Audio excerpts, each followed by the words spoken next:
Diana Francis Spencer 1 جولائی 1961 میں پیدا ہوئیں۔ وہ اپنے بہن بھائیوں میں سب سے چھوٹی تھیں۔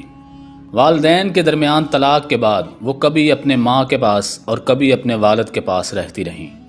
اسکول کی تعلیم مکمل کرنے کے بعد انہوں نے لندن میں مختلف کام کیے، جیسا کہ بچوں کو سنبھالنا وغیرہ۔ پرنسس آف ویلز کے ساتھ دوستی کی افواہیں گرم ہونے کے بعد میڈیا نے ڈیانا کا تعاقب کرنا شروع کیا۔ 24 فروری 1981 کو ڈیانا اور شہزادہ چارلس کی باقاعدہ منگنی ہوئی۔ ان کی منگنی کی انگوٹھی کی مالیت 30,000 پاؤنڈ تھی۔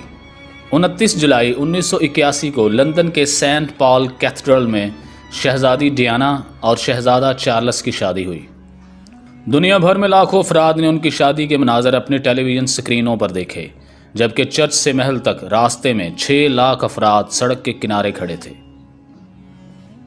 چارلس اور ڈیانا نے اپنا ہنی مون شاہی کشتی برطانیہ پر گزارا اور بحیرہ روم سے ہوتے ہوئے مصر پہنچے۔ شادی کے 1 سال بعد ہی 21 جون 1982 کو شاہی جوڑے کے گھر پہلے بچے پرنس ولیم کی ولادت ہوئی۔ ڈیانا اپنے بچوں کی پرورش عام بچوں کی طرح کرنا چاہتی تھی۔ شہزادہ ولیم شاہی خاندان کے پہلے بچے تھے جو نرسری میں داخل ہوئے اور گھر میں استاد سے پڑھنے کے بجائے دوسرے بچوں کی طرح اسکول گئے۔ 15 ستمبر 1984 کو ان کے گھر دوسرا بیٹا پیدا ہوا۔ شہزادی ڈیانا جلد ہی شاہی خاندان کے فرد کے طور پر اپنے فرائض ادا کرنے لگی۔ وہ نرسری، اسکول اور ہسپتالوں کا دورہ کرتی اور لوگوں سے خود مخاطب ہوتی۔ امریکہ کے سرکاری دورے کے موقع پر ڈیانا نے وائٹ ہاؤس میں رقص کیا۔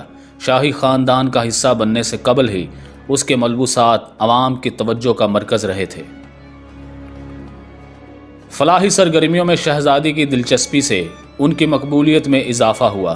ایڈز سے متاثرہ افراد کے ساتھ تعصبانہ رویے کو ختم کرنے میں انہوں نے اہم کردار ادا کیا۔ سن 80 کی دہائی ڈیانا اور شہزادہ چارلس کے مابین دوریاں عوام سے چھپ نہ سکیں۔ 1992 میں انڈیا کے سرکاری دورے کے موقع پر محبت کی یادگار تاج محل کے ساتھ ڈیانا کی تنہا تصویر اس بات کا ثبوت تھی کہ شاہی جوڑا ایک ساتھ تو ہے، لیکن ان کی راہیں جدا ہو گئی ہیں۔ ڈیانا اپنے بچوں سے بے حد محبت کرنے والی ماں تھی۔ پرنس ہیری کے مطابق وہ سب سے زیادہ شرارتی ماں تھی۔ شہزادی ڈیانا اور شہزادہ چارلس کے مابین باقاعدہ طلاق 28 اگست 1996 میں ہوئی۔ اگلے سال جون میں انہوں نے اپنے 79 لباس نیلام کیے اور ان سے حاصل ہونے والی دولت 35 لاکھ پاؤنڈ فلاحی اداروں کو دے دیے۔ 31 اگست 1997 کو ایک کار حادثے میں شہزادی ڈیانا ہلاک ہو گئی۔ شہزادی ڈیانا کی آخری رسومات کی ادائیگی اور تدفین کے مراحل میں ویسٹ منسٹر بے سے ان کے آبائی علاقے نارتھ ہیمپشائر تک کے راستے میں 10 لاکھ سے زیادہ افراد سڑک کے کنارے کھڑے تھے۔